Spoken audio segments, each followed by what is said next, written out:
हाताला मुंग्या येतात, इथून प्रॉब्लेम आहे त्यांचा काठीला. गाडीचा झटका बसला, गाडी कुठली ती गड्ड्यात डायरेक्ट माझं डोकं वर टपला लागलं होतं गेली. दुसऱ्या दिवशी बसून डायरेक्ट मुंग्यातच झालं. 1 2 3 4 5 6 7 8 9 10. 1 2 3 4 5 6 7 8 9 10 असं करायचं. जीभ बाहेर काढा. जीभ बाहेर काढणं महत्वाचं असतं.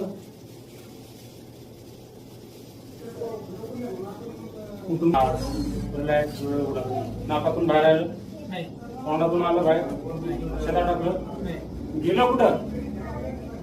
शिरोधारमस्य, शिर म्हणजे डोकं, त्याचा दरवाजा नाक, डोक्याची, मणक्याची, हाताला मुंग्या, खांदा दुखणं, हे सगळं तिथं गेलं. पण जाता आता रस्ता चांगला करून गेलो.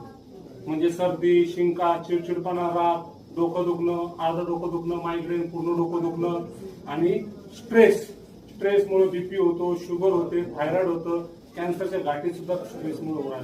लोकांना कॅन्सर होणार स्ट्रेस म्हणजे हेच चिडचिडपणा, फिसकटणं, टेन्शन घेणं, शांत न बसणं, त्याला स्ट्रेस म्हणतात. ठीक आहे.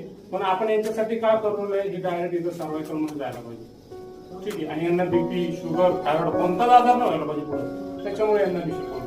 आता सकाळी 6 वाजता घरी करायचं, शॉर्टमध्ये सर थोडं असं केलं, मोकळं करायचं, नाक मोकळं करायचं. मोकळं केलं तर मग काय करायचं, शोल्डर खाली उशी ठेवायची, खांद्याखाली नाही, शोल्डर खाली. हो, जीभ बाहेर काढतो, असं करायचं.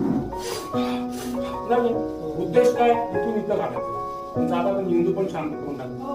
पण असं रोज करा, सगळ्यांनी करा. ज्या आजारी त्यालाच नाही म्हणत नाही, यांच्या गाडी मी सगळ्यांना शिकवतोय. समजलं तुम्ही, तुम्हाला कसं वाटतं ते सांगा.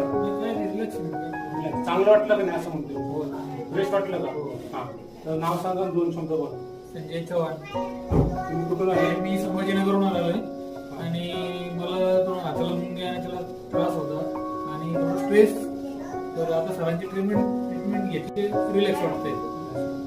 अजून फक्त एकच थेरपी केली. पहिलीच थेरपी नसतंच केलं, बाकी काहीच नाही केलं. फक्त याची स्ट्रेसची ट्रीटमेंट केली. आता रिलॅक्स वाटतं ना, नाकातून बाहेर आलं तरी काय प्रॉब्लेम नाही. प्रोसिजर चुकीची असं परत करायचं, परत टाकायचं आणि तोंडातून आलं तर येणार नाही, चुकून द्यायचं. ते थोडी केमिकल आहे.